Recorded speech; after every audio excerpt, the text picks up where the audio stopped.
Hi everyone, welcome to your Nurse Voice Matters, and I have the delight to have Anne Jones with me this afternoon. How are you, Anne? Hi, Wendy. I'm very well, thank you. You're more than welcome to be here. Great to spend some time with you last week, finding out more about you. You're introduced to me by a mutual friend, and your story really needs to be told, needs to be go out there. So I'm really delighted that you've come on to share your story with us. So I know a little bit about you, but our audience doesn't. So I'll just go through your bio. So Anne Jones started her nursing career as a trainee enrolled nurse in a remote and rural hospital in Broken Hill. She progressed to enrolled nurse RN training and discovered her passion was within the mental health sector, and studied and went on to gain a postgraduate diploma in psychiatric and mental health nursing, and then went on to complete her master's in nursing mental health. She applied for and became a clinical nurse specialist within the mental health department at the Broken Hill Hospital. An unforeseen circumstance opened Anne's eyes up to a bullying culture that she encountered after having to report a fellow nurse who had returned up to the workspace in an intoxicated state. And what followed for Anne over the next few years can only be described as a living nightmare. Vexatious complaints, three HCCC investigations, and a stalking patient that threatened her life plus her family with no support by her management. Anne has lived experience of being a whistleblower on bullying within the nursing profession. My goodness, Anne, I don't know whether our time slot of 30 minutes or 45 is actually going to cover off all of this, but it's great to have you on board. And, with your trainings, can you just sort of go over and summarize your basic training? And you obviously discovered a passion for mental health sector. So just talk a little bit about your background. Sure, Wendy, thank you. So, my training started actually as an assistant in nursing in one of the aged care facilities in Broken Hill. I'll just quickly go into Broken Hill itself. Broken Hill is a remote and rural location, 17 hours one way from where I'm living at the moment, it by car. And at the time I moved there, I had three children under the age of four, so all babies. And that was in 1990. And I think the population then would have been maybe about 24,000 people. And that fluctuated over my time. I actually lived in that place from 1990 through to 2014. So lots of changes. So yeah, I started off at the nursing home. Then a position became available. It was advertised, trainee enrolled nurse. So I put my hand up for that and was fortunate. And then suddenly I'm now within a hospital setting, but I'm also doing distance. So I'm having to go and live in Dubbo, 8 hours down the track. I call the road down the track and then come home. So I'm doing blocks and coming home and getting the hospital experience. 12 months soon fly by and now I'm an enrolled nurse. And then I looked around and I thought, I think I might just go and do a registered nurse degree. So I went off and I applied for a $30,000 scholarship at the time. And I was very, very fortunate in I was given the scholarship from the Royal College of Nursing. And that was a really big thing because I was the first nurse in Broken Hill to actually do that. Broken Hill also has a little bit of a culture that if you're born there, you're an A grader. If you marry in, you're a B grader, and then people like me turn up. So all of a sudden, I've got this scholarship. 3 years go by, and now I've got my bachelor's. And I'm a registered nurse. So now I'm doing the postgrad. So I actually had the very fortunate of experience of being able to do my university studies externally, but I'm also having the lived experience. So I was getting the best of both worlds. So, and I'm happy, and it's a great place to be, and I'm working well. And in my postgrad, obviously, you realise you take you around to each ward and you find out, where your niche is going to be.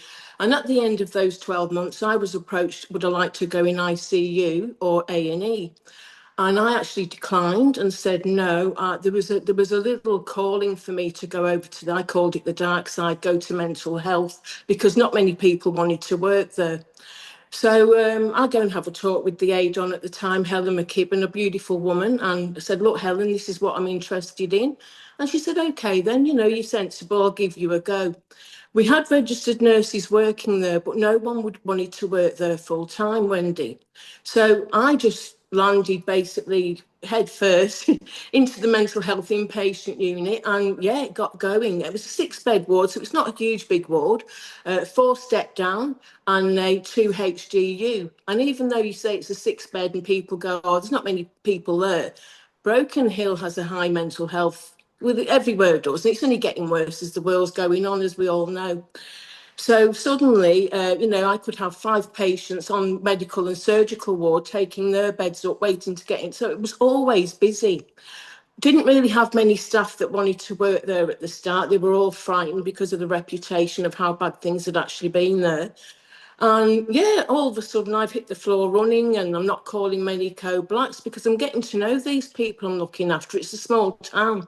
So before, in even the likes of Menindee, we had, clients coming in there who specifically asked for the POMI because I'd take time and get to know them. And I'd liaise between them and the psychiatrist. And so in the end, they were having shorter visits. So it was working really well for everyone. And after a while, we started getting a nice complement of staff working there. So I'm a CNS now, different psychiatrist because, we don't always have a full-time psychiatrist back then. And yeah, life's ticking away. I mean, it's mental health. Occasionally you're going to have the odd instance in there, but, you're not expecting, you expect a quiet shift and all hell breaks loose, and you sign your documentation and you answer questions, and life continues. So I was happy. Great work, nice colleagues. Then in November, sort of at the end of 2009, I was finishing a night shift, and a colleague, Peter, took the phone call, and it was a EN, and she was going to be coming into work late, and that was fine. I only lived 3-minute walk away, a block away, from the hospital at that time. So I send the colleague on his way. The aid-ons are aware that someone's, and I'm hanging back. So next thing, about 40 minutes later, the swipe goes. I look outside the door, and in comes the colleague, totally intoxicated. Face was a mess. She'd been now 5 months before. I'll just quickly cut back. I'd actually supported this colleague in going to court with her to get an AVO against her ex-husband, and I didn't tell a soul about it. I did her a favour, and she's now moved up to the nursing quarters. So the night before, the ex had turned up, bottle of Jim Beam, and then fisticuffs, and then now she's coming into work the next day. What am I going to do? I have to report it, but I don't report it straight away because I need to get home. But before I go home, I call the after-hours supervisor and say, look, you need to get yourself down here now. It's an emergency. But no, you need to come down now. So she came in, saw the enrolled nurse. I said, I want to head home, but I'm going to take this nurse to ED. I take her off to ED. We don't walk through the hospital. We go at the back way, so no one sees her. I mean, it's a bit late because people are seeing her because the shifts are starting and whatnot. So I'm trying to be discreet with this woman. We get to ED. The doctor takes one look and says, oh, my goodness, they're going to need stitches. So I leave her there. Now I'm in shock. I just can't believe that this is what's happened. So I go back, collect my bag, and then I tell the aide, oh, look, I'll report this in a few days. I just need to get home, because I was in shock. It wasn't the nicest way to end a shift. So I go home and I try and sleep, and I go back in that next night. Now the afternoon shift are talking about it to me. I don't want to say too much because I'm like the head nurse in the unit. I need to be seen to be supporting this woman. So a couple of days go by, and then on that following morning, Wendy, the day shift came in and said they were really worried about this nurse. And I said, well, I am too. I mean, we're a small unit, we know each other. And I said, look, I'm going to go and talk to the director of nursing. So I think it was a couple of days later, I've written a letter now.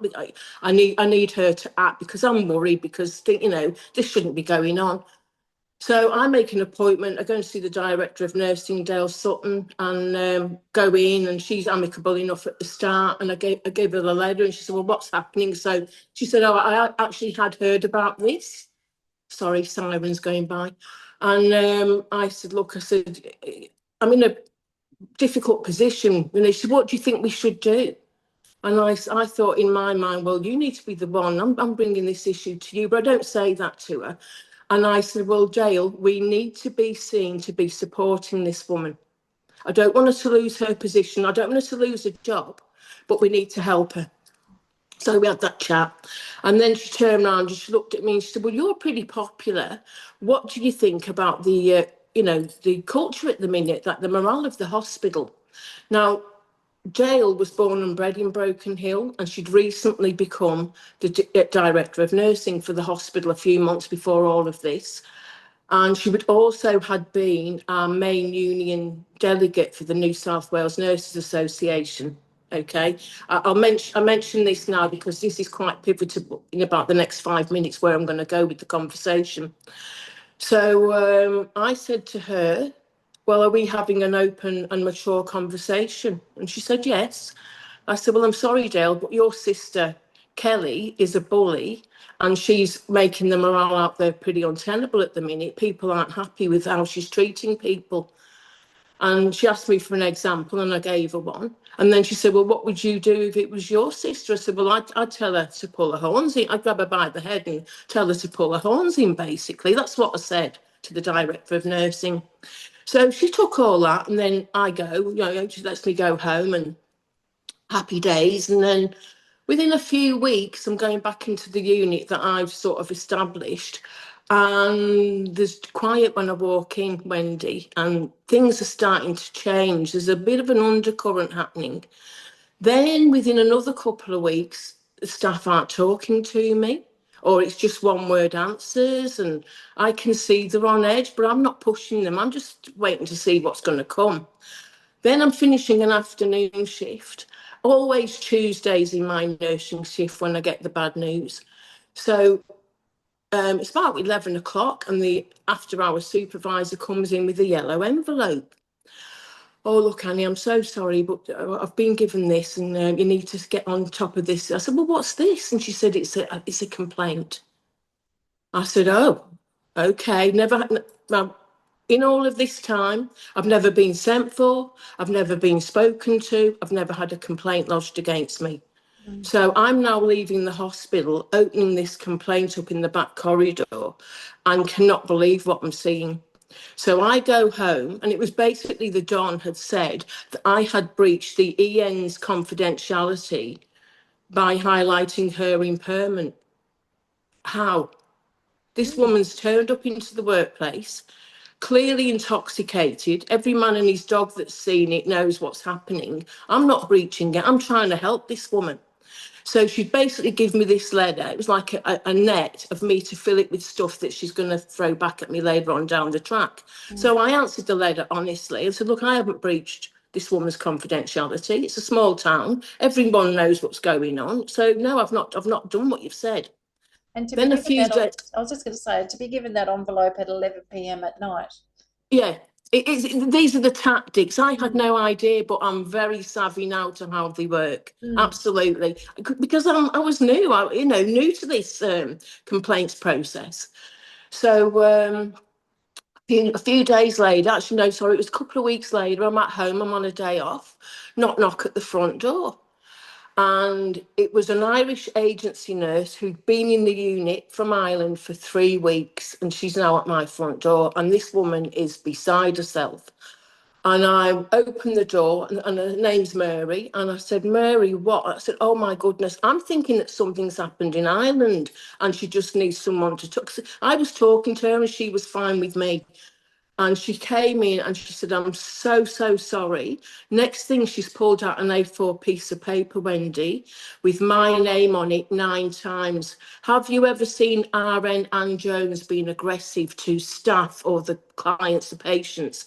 Have you ever seen RN Jones raise her voice?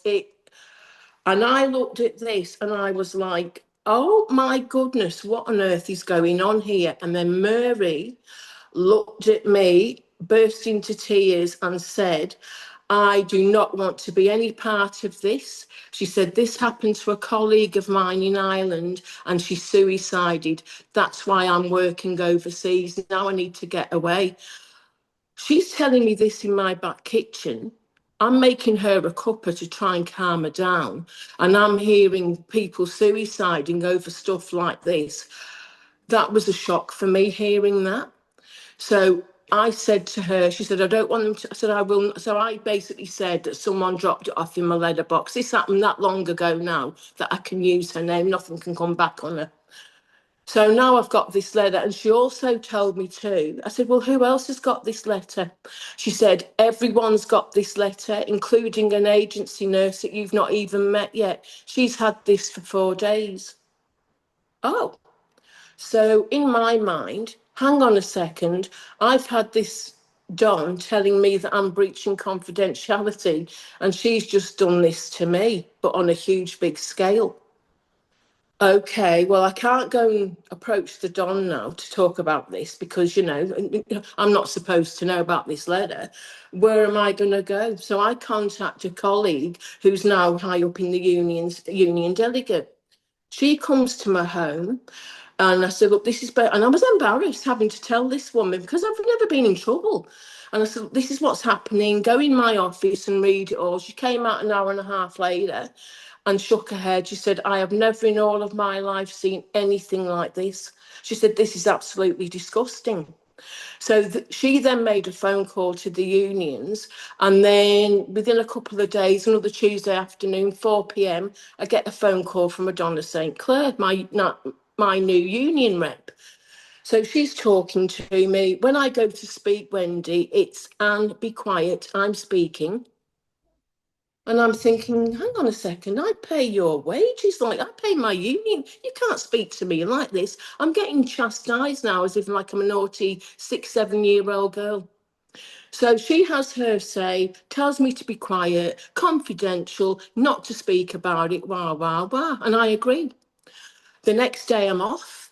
I go to my office, I check my emails, and lo and behold, this is how it started when I realised how the tentacles connect. It's come to my email, but this was the email itself. Dear Dale, thank you for your return phone call last evening. Now listen, I've spoken with Anne at length, and she won't be a problem. She's not going to say anything. So now my union rep, the one that's representing me, behind closed doors, is now emailing. I don't have this rep's number to give her a call if I'm in a bit of distress. So what do I do now? Now I've got a union rep and the director of nursing are now colluding against me. But that's how it appears to me. I'm sure Blind Freddie would say the same thing. So where do I go now? It's like the army. I can't go to nurse unit manager. She's under the director of nursing. I can't go to her because I don't trust her. And quite frankly, now after seeing this, I don't like her at all because you shouldn't be doing this. She should be leading by example. So I think, okay, I'll go and see the general manager. So I make an appointment, go and see the general manager. Now I've got to take the letters and everything with me. Now I've got to sit there quite embarrassed, pleading my case of, hey, we've never met before. I'm totally embarrassed, but this is who I am. I'm your CNS. I'm the one that runs your unit for your mental health inpatient unit. And yeah, I'm here because this is what's happening. And when he read the letter, the RN Ann Jones 9 times on an A4, he lost the plot in the office. He said, my wife's a lawyer. She can't do this. She can't do all this.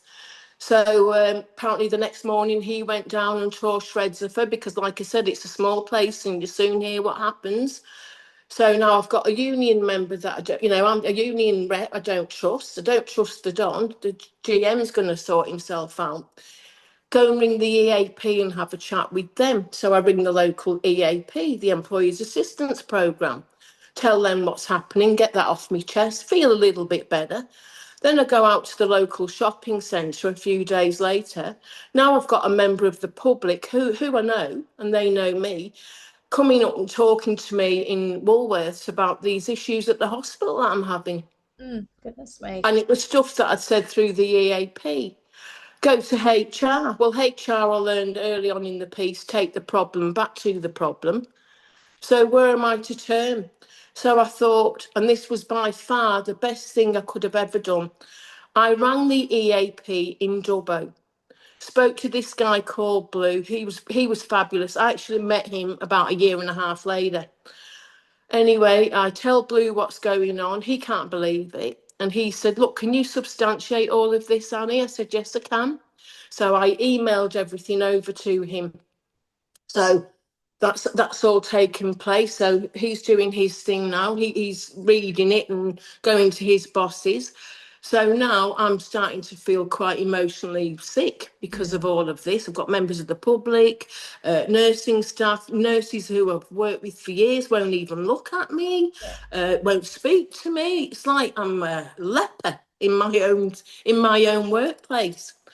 So all that's eventuated. Then next thing I get a letter from the director of nursing on the balance of probabilities.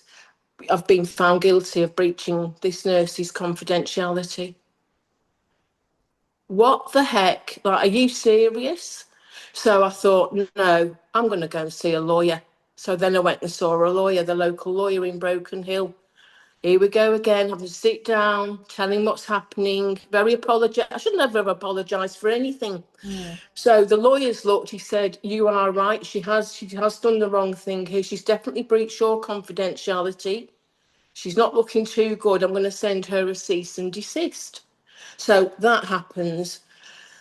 Then the union rep is coming into town. I have to drive to the local but go and pick her up from the flight centre in Broken Hill. She's in the car all hoity-toity. She doesn't know I've got this email. mm, She has no idea. When I'm bringing her back, there's a call and the general manager's now stopped there's going to be no meeting. So this was the sort of thing they were doing to me. So this woman's now that I'm upset. I'm visibly upset now. I've dropped her off at her motel. I'm in the room with her. And it's like a big game for this woman. mm. And I couldn't believe the behaviour. So I think, no, stuff it. I'm going to go and see a doctor. So then I go and see my local doctor. Great guy. Embarrassed again, tell him what I'm going through. Well, he's born and bred in Broken Hill, so he knows all the players. So next thing, it was just when bullying was starting to get a bit of a, this bullying thing was starting, and he looked and he wrote on my work certificate, sick certificate, patient subjected to unnecessary harassment in the workplace. Mm. And then, of course, work cover became involved. So I tell work cover what's going on. They can't believe it. So next thing, I'm getting a phone call from Blue to tell me that a Professor Jenny McParlane over in Western New South Wales, the Dubbo area, Orange, had read what had happened and transpired with me, and she was now going to sort it out. And I said, look, am I losing my job? And this Blue said, you'll be fine. She's not happy. So I'm now on work cover. I'm off sick, I can't sleep. I don't want to leave the house. I'm embarrassed. My friend and I actually lived a block from the hospital, and I'm at the bottom of a big hill. And at the top of that hill is the administration building. Mm. So a lot of nurses wouldn't park in front of my house. They'd go and park round the corner and come in the back way so no one could see that they were at my home. That's how bad it got in the end. That's bad. So all this is going on. The next thing, I get a phone call. This Jenny McParlane, professor's going to give me a call on a Tuesday, and let me know what her outcome is and conclusions of her investigations. She rings me up. It's after 5 p.m. I've had a terrible day. I'm in bed. My daughter comes in. Mum, it's the professor. Oh my goodness, I'm trying to sound okay on the phone. And I just remember saying to her, look, am I losing my job? Like, have I got a paid job at the end of all of this? And she said, you will still have your position. So not long after that, work cover rang me up. They said there's a letter on its way for you. And I did. I got a letter from Professor Jenny McParlane, the Greater Western Area Health Service. We deeply apologise. You didn't get fair due process, and wow, wow, wow. And the guy from work cover, his name was Michael Hutchins, said, you need to go and take that. When you go back to work, you take that in a gold frame and sit it on your desk, because what's happened here is unheard of. Mm. I said, okay. So I said, I'm not going to go back to work straight away. So I ended up taking a few months off after they put me through all this crap. I didn't want to go back, So I took months off work. So I've got the letter of apology. Um, just getting myself back into getting myself back into rhythm. And then I think, okay, I can go back to work. Well, I'd ended up taking almost 5 months off work. In hindsight, I shouldn't have taken that long off, because by the time I got back, the unit it's dysfunctional.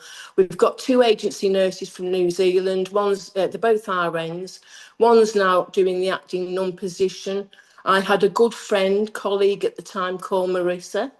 In those 5 months, Marissa had sort of got embellished with these two. And then I get back, and now the unit, I'm the CNS. Now the unit's a mess. They brought the no smoking policy in. So while I've been gone, people are arcing up because they can't have a cigarette, and they're in, acute psychosis, and try telling someone, I can give you a cup of tea and a nicotine patch. It doesn't work with. So we've got all this. The acting nun was playing the staff off against each other. Her colleague, her friend, was a bully. She'd been falsifying medication charts while I'd been off, and the staff had been seeing this, and no one was game to say anything. But because I'd come back, they started to tell me what had been going on. Well, that's not how I roll. We are like soldiers in the extent, it's like military.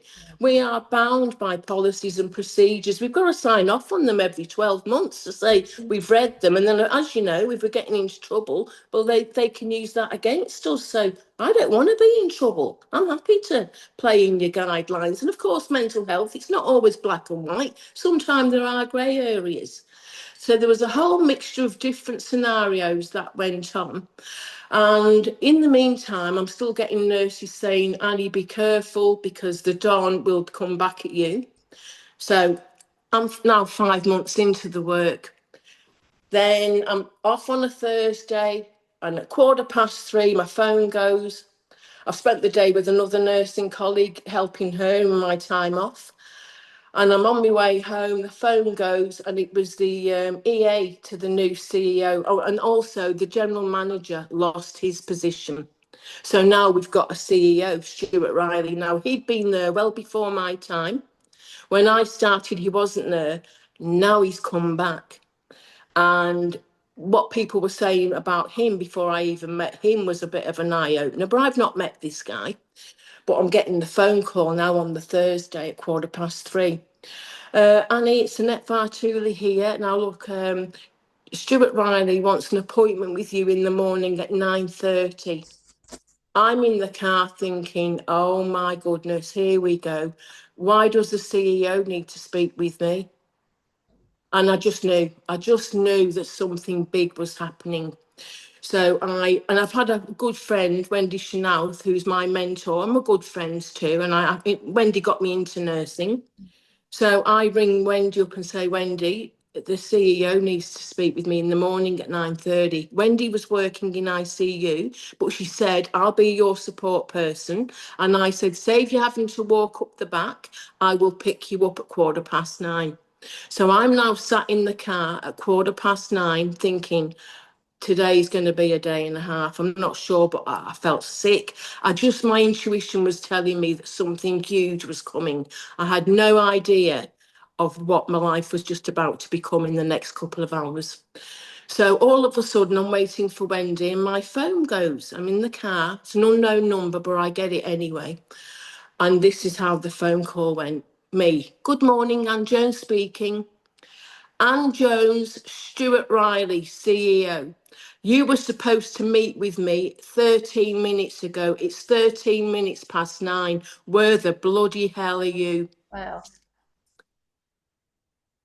Oh my God. So I text Wendy, but I say to him, I say, Mr. Riley, I was told by Annette it was 9:30. No, you were told it was 9 a.m. Get yourself up here now and present. Like I'm going to go and see the warrant officer, Jesus. in the army. That's how it felt. So I text Wendy, I said, Wendy, Stuart Riley, and I said, playing mind games, because that's what I thought he was doing. He wants to assert his power. So I go up the back and he's on level 2. I walk up these. I've never been in this building. It's a dilapidated. They used to call it Pigeon Poo Palace. I'm now in the. I go up these stairs. There's a long corridor and there's a small. I'm quite a. I've got a good size to me. I'm tall. And there's a much shorter man at the end, and he's got this stance on him. He's got the arms crossed, the legs are out, and he's glaring at me. And I've just looked and started walking. And I thought, do I apologise? And I thought, no, I'm not going to apologise because I was told 9:30. And if I apologise, I'm going to look like I've done the wrong thing. So I'm not going to play this with him. Anyway, next thing, he's looked, he said, you in there, and he pointed his finger into this room next to his office, a small room with a little round table in it. So I go in there, I stand, I'm not going to sit down, I'm going to be wait to, be told, I'm not going to be cheeky, I'm just going to go in and be professional. Next thing, Wendy, I can hear Wendy with the keys, she's coming, she's looking at me, she's sort of, what on earth? And then Stuart Riley brought someone else in with him, so there's now 4 of us in there. I don't think he expected me to bring a support person with me. Thank God I did. So he said, have a seat. So I sat down and he knows Wendy. So they're just making small talk. But I've said it before, I sat in that room and felt like a complete stranger because I didn't really know. The only one I knew was Wendy. I didn't know Stuart Riley and I didn't really know the other person in the room. Next thing, he pulls out an A4 yellow envelope, but it is absolutely crammed. It's thick as you couldn't get another thing into it. Looked at me and basically threw it down in front of me. He didn't place it, he threw it in front of me. And then he leaned over the table and he said to me, it's come to my attention that there's been a lot of complaints about you and your conduct whilst you're employed in this health service. And it's also come to my attention that you've recently taken out an AVO against a female client of this health service, which I had done and I had every right to do. And I'm sitting there thinking, oh, the room just felt heavy. I'm listening to him, but my head's moved over here somewhere. It's like, oh, where's all this coming from? He said, now, so this is Friday now, okay, Friday morning. I got out of there by 10 o'clock. He said, I'm going to be in Sydney. You've now got 72 hours to get back to me by 10 a.m. on Monday morning. And I want you to answer all of these allegations. And he said, then dependent on your response, I'll be getting back to you by 5 p.m. Broken Hill time and letting you know of my decision. And then he said, have you got any questions? And I said, I have one question for you. May I please have the name of the person or persons levelling these allegations against me? And can I also see a copy of the original complaint? And he leaned in my space and he went, no, not at this time. And I just thought, oh my God, oh, here we go. So I'd had my confidentiality breached and wasn't given any information and found guilty and then exonerated that this woman's done nothing wrong. Now I've got the CEO implementing the same tactics. Where'd you go from that? So I went home, Wendy. I thought my head was going to explode. But what I'd been doing in those 5 months, anytime, and he also said to me, you call a lot of code blacks. No, I don't. I didn't say this to him. I'm thinking it. No, I don't. I hardly ever call Cope. I don't need to call him. If I'm calling one, I'm entitled to call one. And the work, he's supposed to look after that. That's why we have security guards. So they were using all this rubbish against me.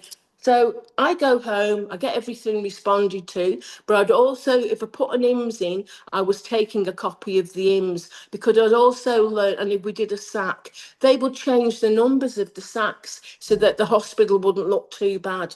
So for those that aren't familiar, an IMS is an incident report in Yes. Yeah. Yep. So when they're getting audited, oh, this is a great hospital. There's no problems here. When in actual fact, Houston, we've got major problems. And I was just starting to unravel how bad the problem, because now it's me that they're coming up against. And I'm coming up against this entity with, the long tentacles, and they all socialise and they all know each other. against me, the interloper from the UK. So I get to the office at 9 a.m. I meet with Annette. I'm so embarrassed having to say to the secretary, look, Annette, here's my response. Can you please make sure Mr. Riley gets this? He gets it because that afternoon at 5 p.m. Broken Hill time, he rang me up. And again, Anne Jones, Stuart Riley, CEO here. Look, I've looked at all of everything you've sent over to me, and this doesn't quite par and tally with the information I've got. I will meet with you on Wednesday and we're going to have a chat. Okay, but in the meantime, you're stood down now pending further investigation. I'll pay you. You stood down on pay, but now we're going with further investigations into all these allegations. Okay, so, right, here we are. So Wednesday, I go in to see him and he gives me a choice. Oh, sorry, and just before all of this too, he had sent for a Walter Zeiler and Emir Cochrane. Now, Emir Cochrane was my professor when I was doing my master's. I'd met with this woman. I'd actually driven to South Australia and presented to her. And it was actually about smoking and in the mental health inpatient unit, the irony. And she gave me a HD. And she was lovely. And now, so we'll just cut back a little bit. So he's rang me up. I meet with these two. So these are the further investigations. Now I'm having to sit in front of this professor who I've met and say, look, I've not done anything wrong, but I can't tell her about all the past stuff with the Don because that's not relevant. So if I'd just tell them, look, this is what's happened, it might have gone better for me. So I think all that meeting's fine. Then he rings me up again. Anne Jones, Stuart Riley, CEO, blah, blah, blah. You need to come in. I need to talk with you. He said, I'm taking you out of the unit for a 6-month period and you have a choice. You can either go and work in surgical ward or you can go and work in administration. And I thought, I won't be doing surgical ward because that nurse unit manager is very, very good friends with the director of nursing. They party together out of work. No, I'm not. That'll be my own suicide. And you have to make one thing against me and I'm out the door. So I said, I'll go and work in administration because I can type. He didn't know that. I'm hoping to be a few doors down from the director of nursing to let her know that she's fueling all of this because the CEO, who's never met me, wouldn't have sent for me. He'd have no reason to. So I know this is all coming from her now. So no, I'm doing the administration, but I'm now up on Stuart Riley's level. And I have the first room on the left. He's down the bottom with the beautiful room in the dilapidated old Pigeon Poo Palace. And I have got this room that looked like a bomb had hit it, had mould in there. It was full of dust. My view was a grey Besser brick wall. That was the view out the window. It was dark. The table was ratty. The chair was horrible. And my laptop hardly worked. It was so slow and he wouldn't give me a new one. So he basically wanted me to go in for 6 months and do 48 policies and procedures. So, okay, well, all right, I'll do it. Whatever, I'm just going to go now and see what they're going to do with me. So I start working on it. I haven't got a clue what I'm doing, but I soon learned to ring up people. And now I'm getting a nice little network. And lo and behold, I'm working my way through them. 9 weeks into it, I get this missed call, a text message off my daughter, Mum, ABC News, ABC News now. So I stopped what I'm doing, I hit the ABC News, and here was the headlines. Local woman involved in overnight armed gun siege with police. This was the woman had taken the AVO out. I looked after this woman, Wendy, for about would have been 7.5 years by this stage without incident. And then the no smoking policy came in. Now, this woman had also turned up at my home previous to this, and I imsed all of that. And I said to her, how did you know where I lived? And she told me at that time another nurse had told her, but she wouldn't tell me who the nurse was. So this is Easter. So I'm imsing, I'm ringing them up. I'm saying, look, I'm at home. She's turned up. She didn't come in, but she kept at the gate and wah, wah. So she knows where I live. When the no smoking policy came into play, over a Monday and Tuesday afternoon, she threatened me repeatedly. But on the second afternoon, she basically said, listen, I know where you live. I can come round to your home and burn your home down to the ground in 5 minutes with you and your fucking kids in it. Now, when she said that to me, the hairs on the back of my neck went up, and I knew that this woman was an imminent threat. I felt it, I saw it. And so I decided I was going to go and take an AVO out on her. But I can't talk to the general manager because he's not there now. I'm not going to go and talk to the Don. So I spoke with my clinical director, and he agreed with me. And he said, if you don't take one, I will, because my wife is taking our children back to New Zealand, because he was our full-time psychiatrist, because this same patient had threatened to decapitate his 3-year-old son. Right. I didn't know about that until he told me. And I just said, I'm sorry. I said, but she's batshit. She's crazy. And that's what I said to him, because that's how I was feeling. Mm. So he supported me. I didn't realise that the CEO or anyone who knows that staff are having issues due to work should have someone to go with them. So my friend Sandra Colleen, rest in peace now, beautiful woman, she was a cleaner. She came with me. So that happened. So that was on April the 1st. I also had been approached by the clinical director to go and get the nurse unit manager's position to apply for it. And I said to him, if I apply for that, all hell will break loose. So I'd applied for it. And then within a few weeks, this is all coming back at me now with the CEO. So suddenly I can't get that position because I'm now under a disciplinary. Yeah. So I'm overlooked for that. But basically, it went on and on and on for months, well, for a couple of years with the CEO.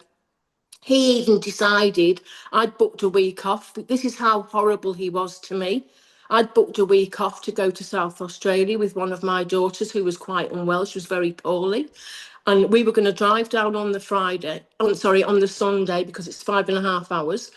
And then she's having the op on the Monday, Thursday, Friday, depending on how she's going. I'm going to bring her home. That's all locked in.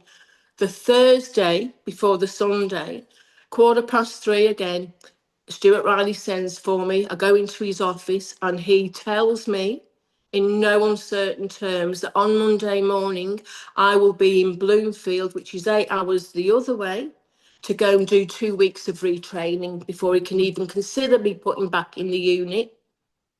So I can't do that. I'm so sorry. My daughter's not well. Like, she's poorly. I've got a week off. Please don't do that. No, if you don't go, you won't have a job at all. Okay.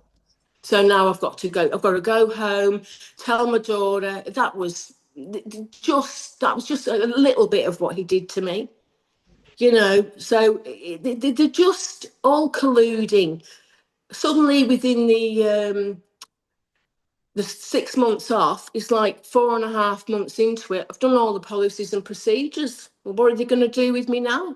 Mm. Twiddle me thumbs and pay me? Because I'm not getting a proper nursing pay. I'm only getting the 9 to 5. I'm Mm. not getting my overtime in, not getting any bank holidays, not getting any, weekends. There's nothing. I'm on a basic pay now. I'm a single mum with 3 children and a mortgage coming in. And so this is how they get you. So I did the Bloomfield, and when I walked in there, the Monday morning, who's facing me with a big smirk on her face? The enrolled nurse right at the very start of my saga, the Mm. one that I reported. They've moved her over there. So she already knew I was going before I got there, Wendy. So I'm working, I'm being professional. No one knows me and this woman. I've got history. I'm not saying a word to anyone about her, but I'm professional with her. A week in, the nurse unit manager says, Annie, if you got a minute, can you come to my office? As soon as I heard those words, I was like, oh no, what? Yeah. I get in there and he said, look, he said, I'm a bit stunned. He said, we can't mention your name. It's all secret squirrel business. What's going on? So I told him.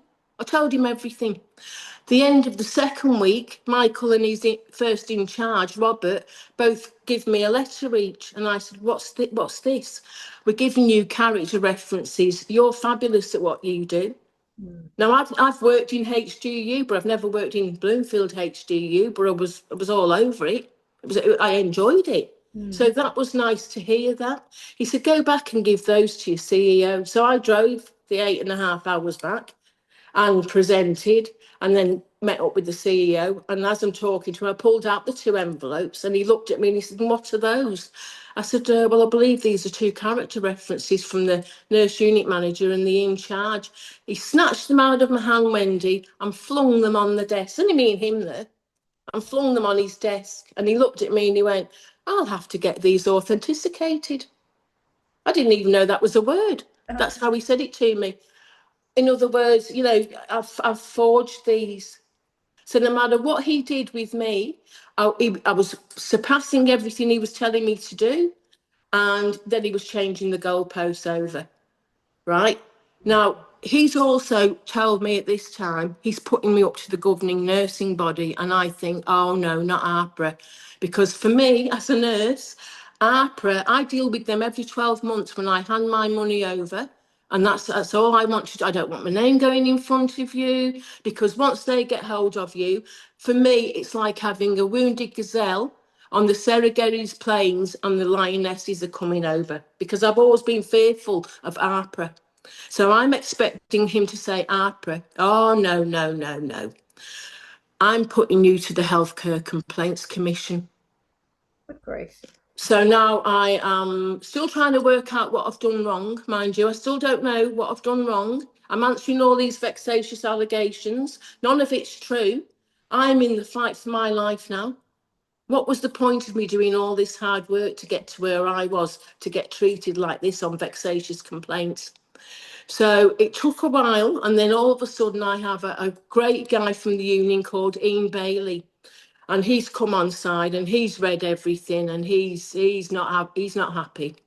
And he said to Stuart Riley, you gave my member, Anne Jones, 72 hours. This has been going on for months and months.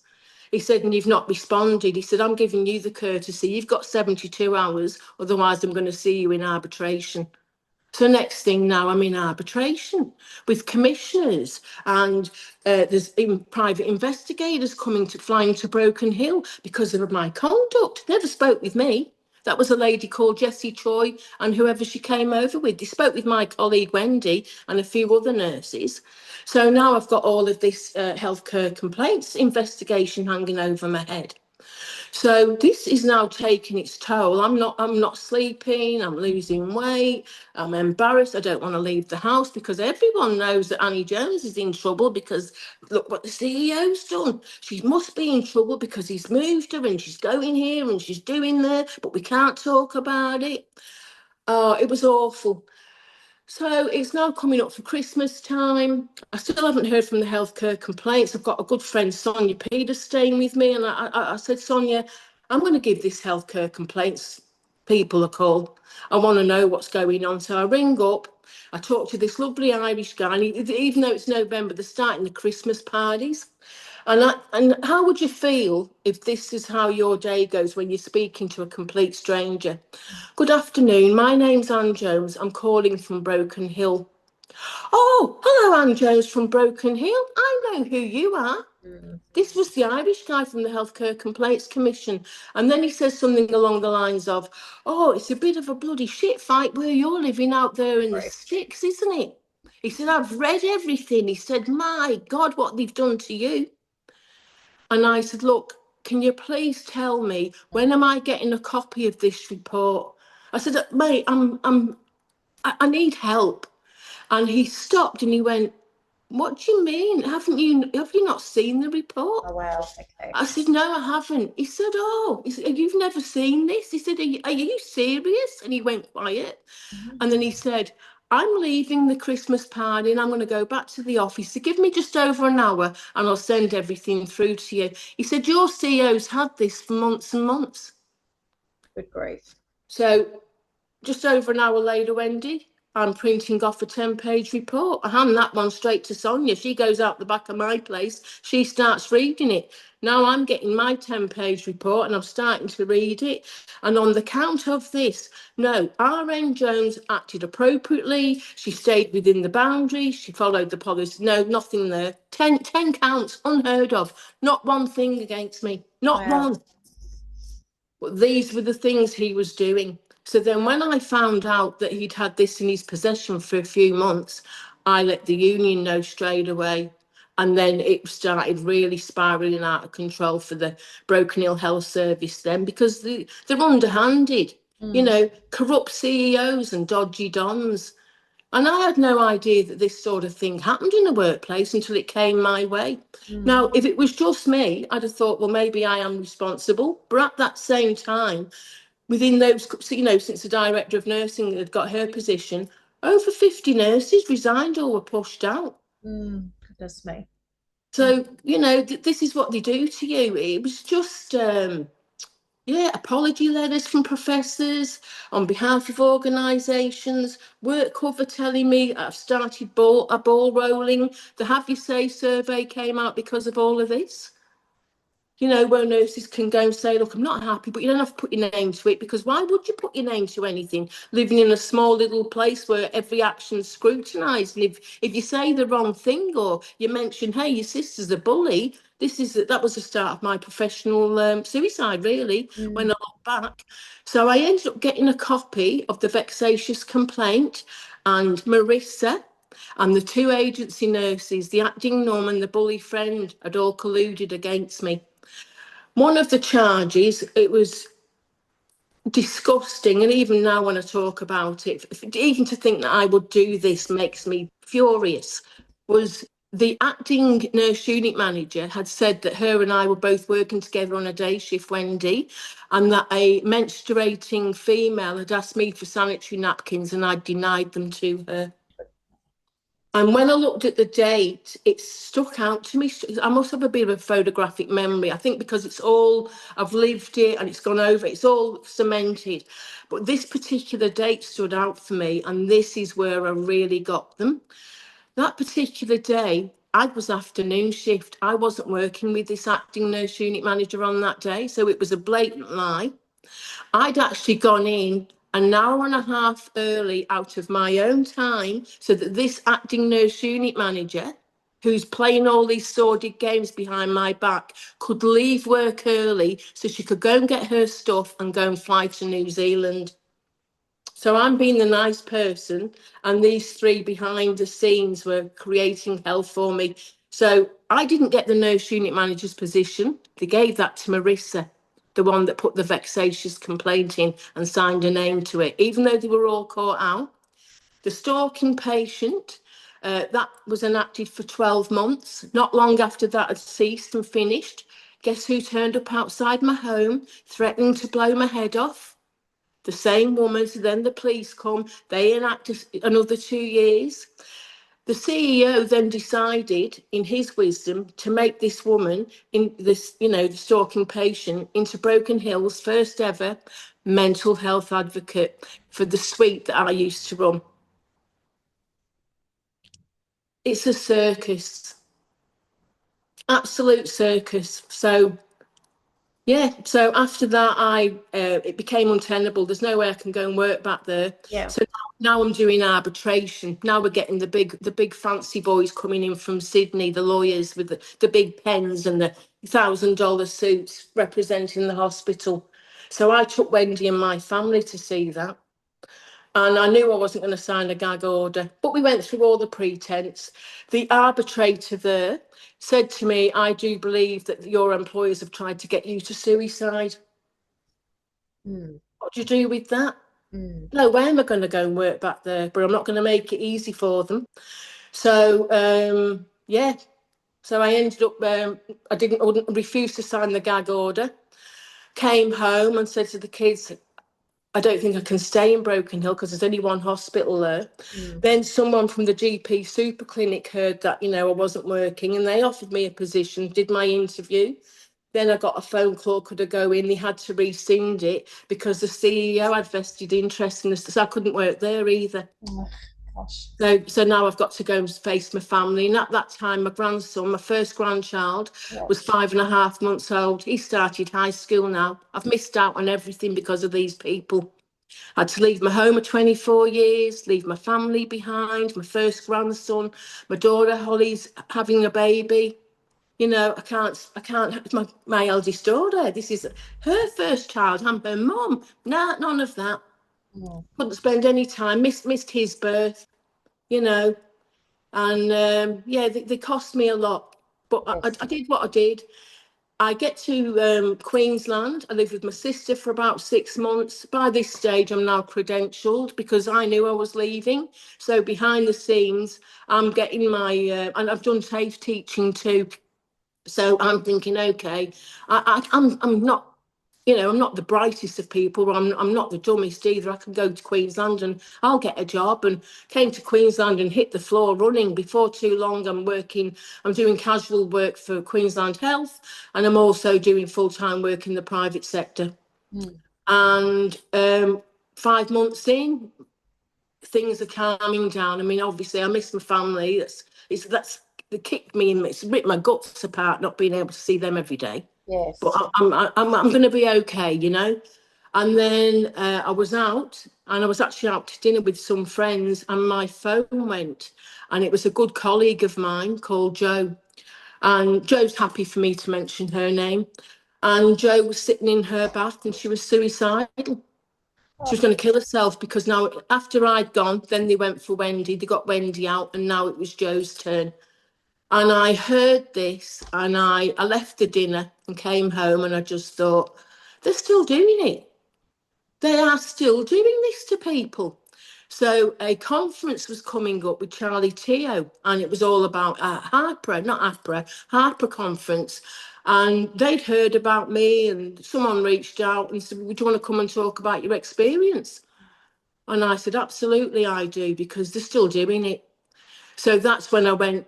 I'd already done a whistle blow and been to the local papers, like the Sydney Morning Herald had been in contact, and I told them, and of course then the hospital's denying it all. And then I brought this, I went political in the end. I brought Gillian Skinner in, the New South Wales Health, brought her into it. Didn't she? Just referred it all back to Broken Hill, so they're going to investigate themselves. It's like giving a snake its own tail. You're going to bite it hard, or you're going to leave it alone. You know, it just, and also Susan Ley. Susan Ley, the ex-Prime Minister, sorry, waste of time even bothering with her. She was our member for Broken Hill and did nothing, did absolutely nothing.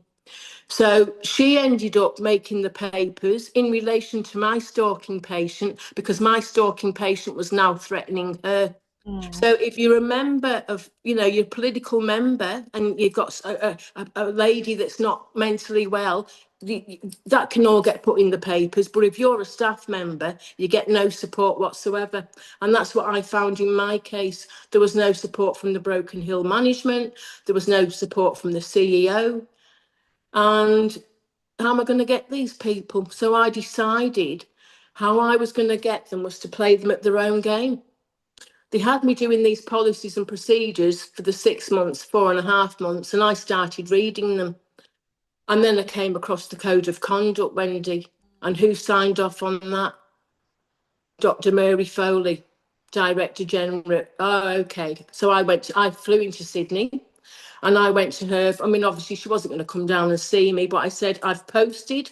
So someone's going to sign for this and this lot won't be getting lost. And I basically said, I commend you on your code of conduct.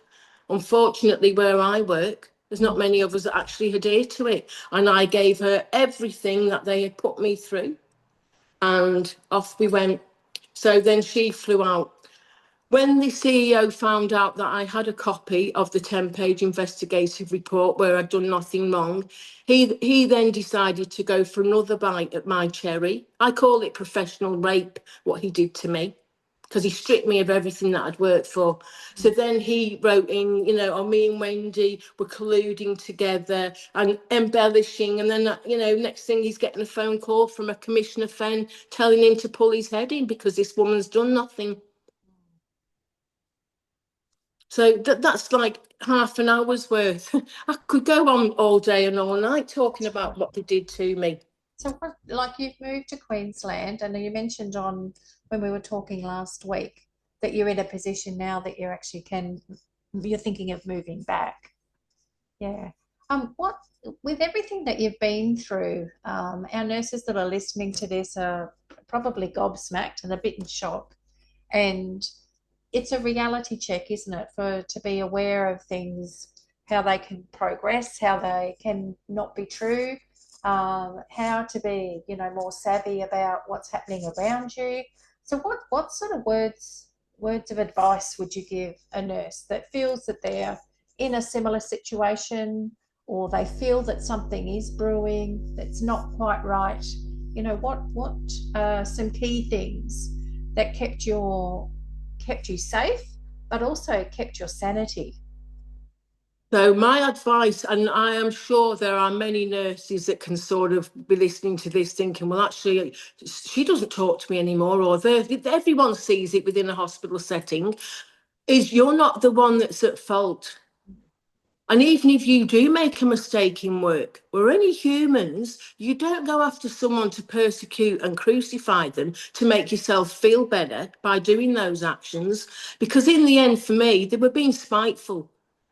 But it was worse than any playground games. This is my career. This is my livelihood. Yes. And like I said, I had to leave my home of 24 years and I'd established friendships. I've still got friendships there. You know, it's not you, it's them. You get a record. You talk to someone. Try and talk to someone that isn't a nurse Mm. and have confidence that can be confident around you. They're not going to be swayed. Because I've learnt now that, I even had friends saying to me, oh, look, Annie, I just want to be Sweden. I just want to be neutral. And I hadn't done anything wrong. But suddenly they're sort of listening to, because they're worried. At first I thought, is it because they're worried about losing their jobs? And, the silence, when you choose silence, you choose a side.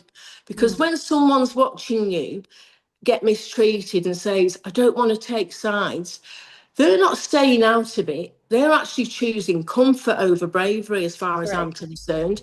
And that Self-preservation. choice, I yeah, think and it, that yes. choice then benefits the one that's causing the grief and harm and the damage. Mm. Because no one's, it's like, I mean, it's the soldier taking on the general major, that taking on the general and the sergeants and the majors and the warrant officers. I'm a nurse and there's a Don and a CEO and general managers and so that's what happened to me. And but in hindsight, they actually did me a huge favour. Best thing I ever did when I look back now. Took me a little while to work it out of actually leaving that toxic environment because I make sure that all environments I'm in, none of them are toxic Mm. compared to that. You're going to get a little bit anywhere where anyone works. It's human nature that people are going to have an off day or don't talk to her, she's not happy. Everyone goes through all of that Mm. to do what they did to me, Mm. and for the fact that they thought I was just going to go away and never speak about it, that was a big mistake on their part because I am going to talk about this.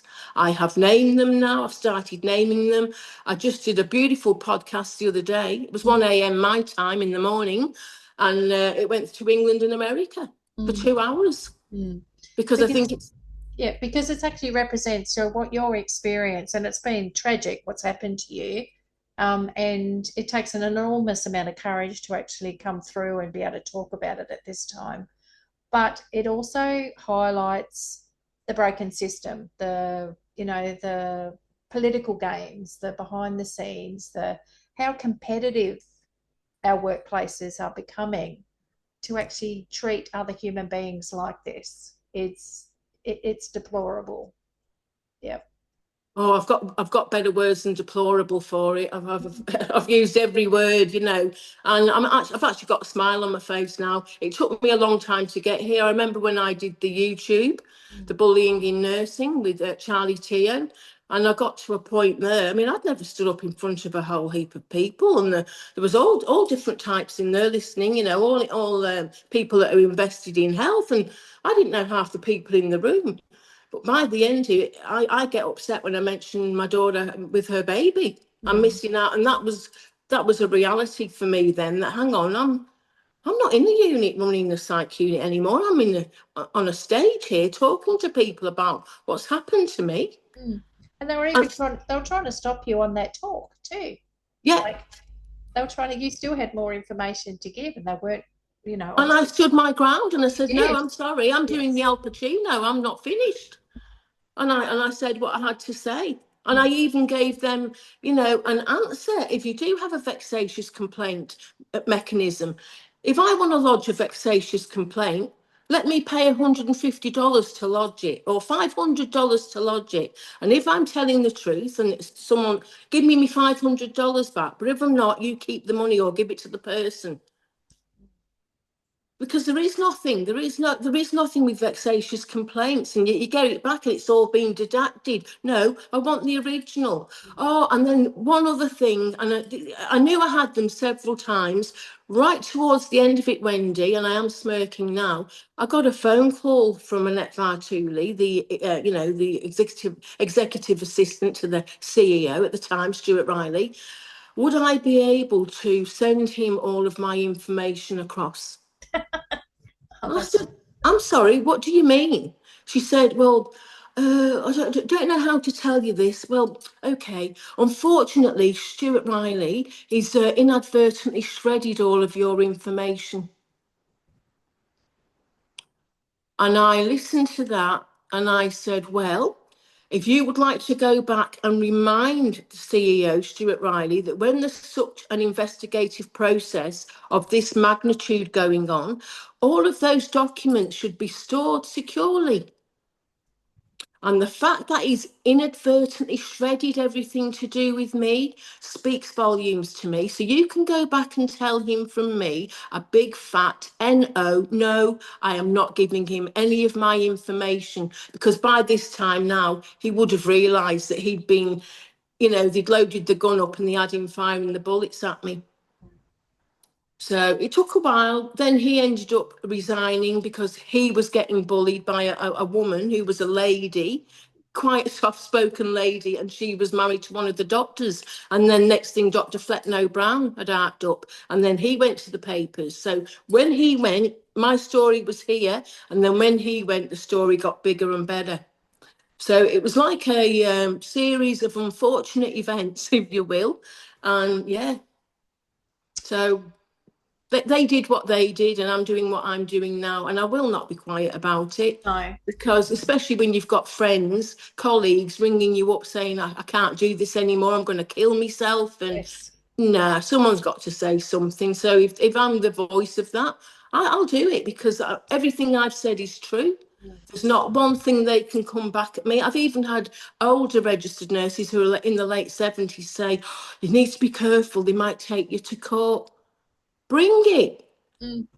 Let, Expose let's it. go, let's go to court. Let's go and let a judge and a jury see what these people thought they could do with me, and Mm. think I was just going to go away and forget about them.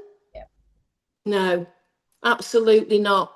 No, good on you. It's yes, spokesperson for not putting up with it at all. And I'm We just don't get paid enough money. no. Work Club have a thing, Wendy. You go to work, you're supposed to go to work in one state. I Mm. mean, mental health, police, AMBOs, all of it. Sometimes things happen on the job, but you're supposed to sort of get home in a very similar, if not the same state. Yes. Yeah, no, it's not on. Annie, it's been a pleasure having you on this afternoon. And I did say, oh, well, we'll go for 30 minutes, maybe 45, but we've extended beyond the hour. But it was an important story. Thank you. And no, the word story, it doesn't actually fit. It was an important journey to get out there for not only you, because I know that speaking about this is helpful to you because you're actually taking action to make change, but it's also important for other nurses to actually see that this stuff does go on, and that it doesn't just go away. Like this happened years ago for you. So, um, good on you for, taking it out there to the wider masses and being public about it, because it's just not acceptable. It's just, It's time, Wendy. It's and how time many, to get public about it. it is, and how many lives have actually been affected by this, Yes. Yeah. Yeah. It's not right at all. Yeah. Any other last words of wisdom at all, Annie, for our nurses out there? I would just like to say that I am not a victim in my story. No. I was at the start because it was all new to me and I had no idea what they were doing. But I'm not, I'm pretty street savvy. I soon worked it out. But yeah, I'm not a victim. I'm a survivor and I'm just setting the world straight with my truth now. And it's time. And for all of those ones, those nurses that were my friend and then suddenly didn't want to, it couldn't even look at me. Well, shame on some of you because you knew what you were doing. Mm. And I could have really used that support, Mm. but the ones that stuck true to me will always have a place in my heart because they're the true friends out of all of this. Mm. Yep. And yeah, my turn now. Yep, good on you. Well, everyone, you've been listening to Your Nurse Voice Matters, and I've had the privilege of having Anne Jones on today. So if you've enjoyed this episode, stay tuned for our next one. And if you indeed know a nurse that has a story to tell, put me in touch with them, and I'd love to have a chat about appearing on the podcast. Remember, Your Nurse Voice Matters. Take care of each other, and we'll see you on the next episode.